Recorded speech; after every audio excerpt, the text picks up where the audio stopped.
నమస్తే రమగారు. నమస్తే జయ. రమగారు మంచి స్టోరీ చెప్పండండి. మనకేంటో కొన్ని కొన్ని పనులు చేస్తామా, ఎందుకు చేసామో అర్థం కాకుండా చెడిపోతూ ఉంటాయి. ఆ! అచ్చిరావు కొన్ని పనులు. కలిసి రావు. అవును. కలిసి రావు. అచ్చి రాదంటారు, అచ్చి రాలేదంటారు. అచ్చిరాని పనులు చాలా ఉంటాయి కదా! దొంగతనం అచ్చి రాకపోవటం అనేది ఈ కథ అనమాట. అచ్చిరాని బందిపోటు. ఆ కథ బావుంది. పేరే అది. పూర్వం కన్యాకుబ్జం నగరంలో ఒక బందిపోటు దొంగల ముఠా ఉండేదట. వాళ్ళు ఒకేసారి ప్లాన్ చేసి పెద్దగా పథకం వేసి ఊరి మీద పడిపోవాలనుకున్నారు. పడిపోవటానికి ప్లాన్లు విడివిడిగా పెట్టుకున్నారు. ఇందులో పరమ సాహసికుల గుంపు ఒకటి ఉంటుంది. కొంచెం సాహసం ఉన్న వాళ్ళు కొంతమంది ఉంటారు. కొంతమందికి దొంగతనాలు వచ్చు అని భయస్థులుగా ఉంటారు. మూడిని సెగ్రిగేట్ చేశారు. ఏ ముక్కకు ఆ ముక్క విడదీశారు.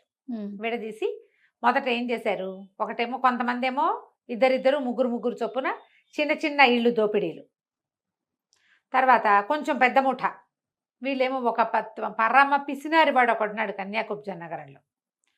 వాడి ఇంట్లో ఏంటంటే ఎవరు ఉండరు. వాడు ఆస్తి పాస్తి అన్నీ ఇంట్లో పెట్టుకుని ఉంటాడు. ఎవరు ఉంచడు, ఎవరు లేరు వాళ్ళ ఇంట్లో. పని వాళ్ళు కూడా చాలా తక్కువ, ఎవరు ఉండరు. రాత్రిపూట ఎవరు ఉండరు. తలుపులు వేసుకుని పడుకుంటాడు. ఎక్కడా రూపాయి బయటికి రానివాడు. పిసినారి వాడు. కానీ వాడి దగ్గర చాలా డబ్బు ఉందని ప్రపంచానికి తెలుసు. మూడో దొంగతనం ఒక క్షత్రియుడి ఇంట్లో. ఈయన మంచి డబ్బు ఉన్నవాడు. ఇంటి నిండా వెండి సామాన్లే వాళ్ళకి, బోళ్ళంతమంది పనివాళ్ళు. అక్కడి నుంచి ఈయనకి ఏంటంటే అడవి జంతువుల్ని పట్టించే అలవాటు ఉంది. ఆయన దగ్గర పులి పిల్లలు, సింహ పిల్లలు, తర్వాత ఏమో ఎలుగు పిల్లలు, ఎలుగులు బోల్డన్ ఉన్నాయి.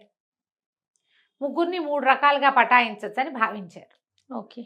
ముందు చిన్న దొంగతనం ఇప్పుడు ఏం చేశారు, ఒకే రోజున ఇవన్నీ అయిపోతాయన్నమాట. ఒకనాటి రాత్రే 3 గుంపులు బయటపడ్డాయి. ఈ చిన్న చిన్న ఇళ్ళు దోచడానికి మొదట ఒక ముసలమ్మ ఇంటికి వెళ్ళారట. కింద 2 నుంచున్నారు, కింద 3 నుంచున్నారు, ఒక్కడు పైకి వెళ్ళాడు. ఎక్కువ మంది సందడి చేయట్ల.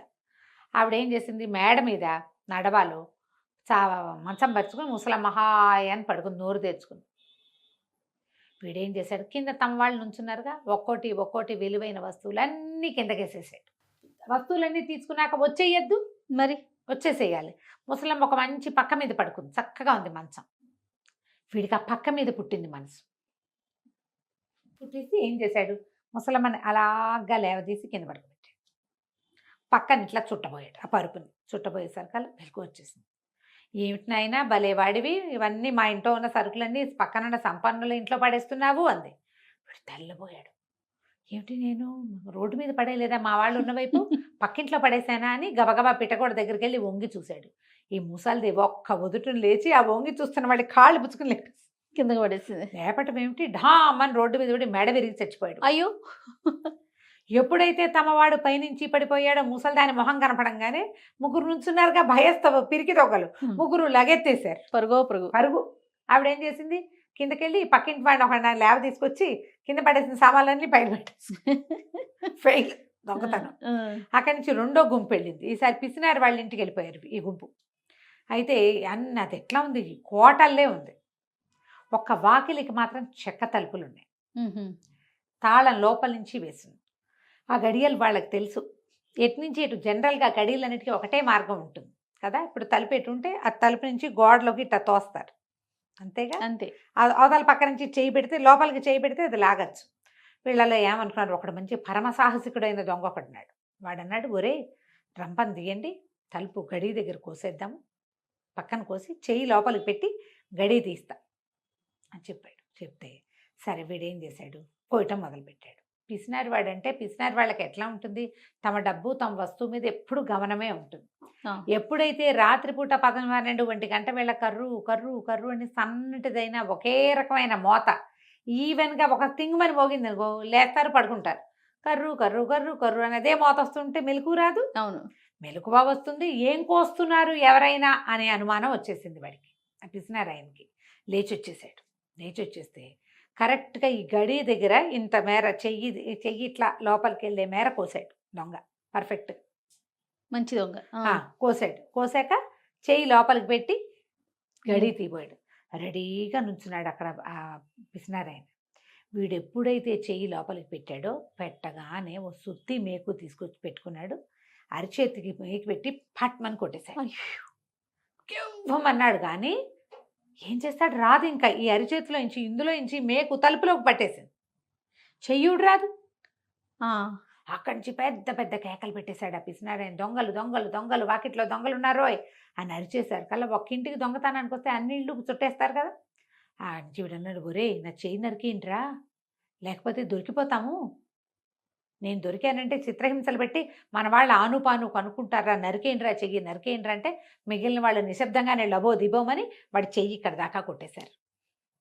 అక్కడి నుంచి తలపాగాలు తీసి గబ గబ గబా చుట్టేశారు దానికి, నెత్తురు రాకుండా. మరి నెత్తురు ధారగా చుక్కలు చుక్కలు పెడితే చుక్కలు వెంబడిపడి వచ్చేస్తారు. అక్కడి నుంచి లగెత్తేశారు, పరిగెత్తేశారు దొంగలంతా. ఈ చెయ్యి దగ్గర వాడు చెయ్యితో పరిగెత్తాడు కానీ నొప్పి కాదు, ఎటా గొట్ట పరిగెత్తాడు కానీ పిసినారు ఆయన పెట్టిన కేకలు, ఆ గందరగోళానికి చుట్టుపక్కల ఇళ్లల్లో కుర్రాళ్ళంతా నిద్రలేచేసి మొత్తం గుంపంతా పడిపోయారు వీళ్ళ వెనకాల. మా దొంగల గుంపు, బందిపోటు వాళ్ళ గుంపు మాత్రం తప్పించుకుంది కానీ ఈయన దొరికిపోయాడు. ఈ చెయ్యి తెగినవాడు ఏం చేశాడు, డొక్కలో కత్తి ఉంది తన దగ్గర, బొడ్లో కత్తి ఉంది, ఆ కత్తి తీసి పొడి చేసుకుని తను దొరకకుండా చచ్చిపోయాడు. రెండోది కూడా ఫెయిల్ అయింది. భలే దొంగలండి. అక్కడి నుంచి మూడో గ్రూపు వాళ్ళు ఏం చేశారంటే ఆ రోజు సాయంత్రమే తెలివిగా మరి అడవిలో నుంచి ఒక ఎలుగుబంటిని, చచ్చిపోయిన ఎలుగుబంటిని సంపాదించి దాని చర్మాన్ని శుభ్రంగా క్లీన్ చేసేసి తమలో పరమసాహసికుడు అయిన వాడిని ఒకడిని ఆ బందిపోట్లో పెట్టి ఎలుగుబంట్లో పెట్టేసి కుట్టేశారు. కుట్టేసేసి ఆ ఎలుగుబంటిని తీసుకెళ్ళి చీకటి మాటన పెందరాళ్ళే ఇవ్వాల, వెలుగులో మధ్యాహ్నాలు పట్టుకెళ్తే దాని మొహం బయటపడిపోతుంది, చచ్చిన మొహం తెలిసిపోతుంది. చీకటి మాటను తీసుకెళ్ళి బాబు దొరికిందండి, మరి ఇదిగోండి మీకు ఇద్దాం, మీ దగ్గర బోళ్ళని ఉన్నాయి కదా, ఇది కూడా మీకు ఇద్దామని తీసుకొచ్చామండి అని అప్పచెప్పారు. అప్పచెప్తే ఆ క్షత్రియుడు అది చూసి అబ్బో సలీస్గా బాగుందిరా, మంచి సైజు ఇది అని ఒరే ఎలుగుబంట్ల గుహలో పెట్టండి రా, దీన్ని కూడా గూట్లో పెట్టండి రా అన్నాడు. వాటి అన్నిటికీ కొన్ని ఇవి ఉన్నాయి, ప్రత్యేకమైన గదులు. పెట్టమనేసరికి హడిలిపోయారు దొంగలమ్మో, అందులోకి వెళ్తే చంపేయివు అవి వీడిని. అబ్బే బాబు అది కాదండి, దీనికి జబ్బు చేసింది, ఇప్పుడే కోలుకుంటోంది, దక్షిణపు గాలి తగిలే చోట ఒంటరిగా ఉంచండి అని చెప్పారు. సరేనన్నారు. సరేనని దక్షిణపు గాలి దగ్గర ఒక కటకటాల గది ఏదో ఉంటే అందులో పెట్టారు. వీడికి ఏం చెప్పారు, ఒరే రాత్రికి అందరూ పడుకున్నాక గది తాళం తీసి బయటకు వచ్చేసి నువ్వు వాకిలి తలుపు తీసేసేయి, మరి నువ్వు ఇక్కడే ఉండు, ఇక్కడిక్కడే తిరుగుతూ ఉండు. ఒకవేళ ఎవరైనా సైనికులు ఎవరైనా నిద్రలేస్తే నిన్ను చూసి వాళ్ళే హడిలిపోతారు, ఓకే భయపడి చేస్తారు, మన పని అయిపోతుంది అన్నారు. సరే వాడేం చేశాడు, 12 గంట అవ్వంగానే వాడు మెలకుగానే కూర్చున్నాడు. 1 గంట అవ్వంగానే మామూలు ఎలుగుబంట్లు అయితే తలుపులు దూర్చి గడియలు తీసి అవి చేయలేవు, మనిషి కదా వీడు అందులో నుంచి చేయి దూర్చి గడి తీసేసి వాకిట్లోకి వెళ్ళి తలుపు తీసేసాడు. వీధి వాకిలు తీసి లోపలికి రానిచ్చాడు దొంగలందరినీ. ఒరే పడమటి వైపు గదుల్లో పొద్దున్న ఇందాక 2 మణుగుల వెండి సామాన్లు పెట్టారు, పెద్ద డబ్బాలు, పెద్ద ఎనపెట్టెలో, అవి తీసేసేయండి అని చెప్పారు. ఎక్కడెక్కడ ఏమున్నాయి వాడు చూశాడు. సాయంత్రం నుంచి ఎవరెవరు వచ్చారు, ఆడవాళ్ళు నగలన్నీ ఏ గదిలోకి తీసుకెళ్ళి పెట్టారు, వెండి బంగారాలు ఎక్కడ దాచారు, అవి చూసేసాడు వాడు. ఆ చూసిన ప్రకారం చెప్పాడు. సరే తాను వచ్చి బయట అటు ఇటు తిరగటం మొదలుపెట్టేసరికి వాళ్ళు అవన్నీ సర్దే లోపల ఎవరో 2 సైనికులు నిద్రలేచి ఇదేమిటి ఇదేదో ఇక్కడ తిరుగుతోంది అని హడిలిపోయారు. కానీ వీళ్ళు ఏమనుకున్నారు, దొంగలు వాళ్ళు హడిలిపోయి భయపడి చస్తారనుకున్నారు. వాళ్ళు భయపడి చావరు, వాళ్ళకి ఇలాంటివి అలవాటే. వాళ్ళు అడవుల్లో నుంచి ఎలుగుబంట్లని ఒట్టి చేతులతో పట్టుకురాగలిగే వాళ్ళు, చీకట్లో ఇంట్లో తిరిగేదాన్ని 2 పీకి లోపల పెట్టగలరు వాళ్ళు. దొంగలు ఊహించల. అక్కడి నుంచి దాన్ని కొట్టబోయారు. వాడు కూడా తిరగబడ్డాడు ఎలుగుబంటి. తిరగబడేసరికల్లా వాళ్ళకి అర్థం కాలేదు, ఏంటి తిరగబడుతుంది, అది ఎలుగుబంటి తిరగబడేలాగా లేదు, అది దీపాలు పట్టరండ్రా, రండ్రా, లేవండ్రా అని కేకలు పెట్టంగానే 3-4 లేచి వచ్చారు. తలా ఒక బరిస పుచ్చుకొచ్చారు, బరిస పెట్టి ఒక పోటు పొడిచారు. ఎప్పుడైతే అది అంతకుముందు గుర్రు అని నోటితో శబ్దాలు చేస్తుంది కానీ చావు దెబ్బ తగిలేసరికల్లా మనిషి కేక గుర్రు అని ఎందుకుంటుంది, ఓ చచ్చాను రోయ్ దేవుడో, అమ్మో నాయనో అంటాడు. అనగానే అది పడిపోయిన తీరు అది చూసేసరికల్లా ఇది మన ఇది ఎలుగొడ్డు కాదలే ఉంది, ఇందులో ఏదో ఉందని అక్కడి నుంచి 5-6 కాగడాలు తీసుకొచ్చి ఆ ఎలుగుబంటిని దగ్గరగా నొక్కి చూస్తే లోపల ఉన్నది ఎలుగుబంటి కాదని తెలిసిపోయింది.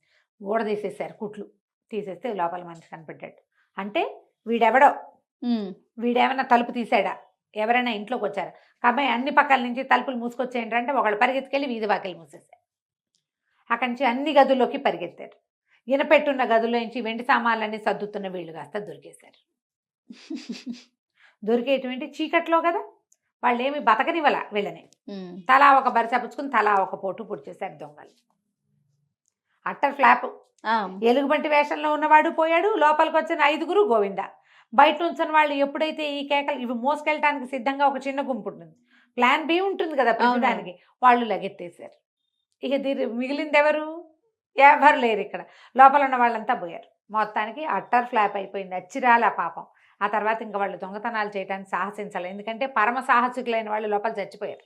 1 కాదు 2 కాదు 3 3 ఫెయిల్ అయిపోయినాయి. 3 ఫెయిల్ అయిపోయినాయి. ఇక ఆ తర్వాత దొంగతనాలు చేయకుండా ఏదో కష్టపడి బతుకుదాము అని ఇంకో సాహసైన వాడు దొరికే వరకు వాళ్ళు అట్టగే పనులు చేసుకుంటూ ఉండేవాళ్ళు. దొంగల కథ అయినా ఇది ఎంత ఇంట్రెస్టింగ్గా అవును ఉంది అవును. కదా. కథ కంచికి మనం ఇంటికి.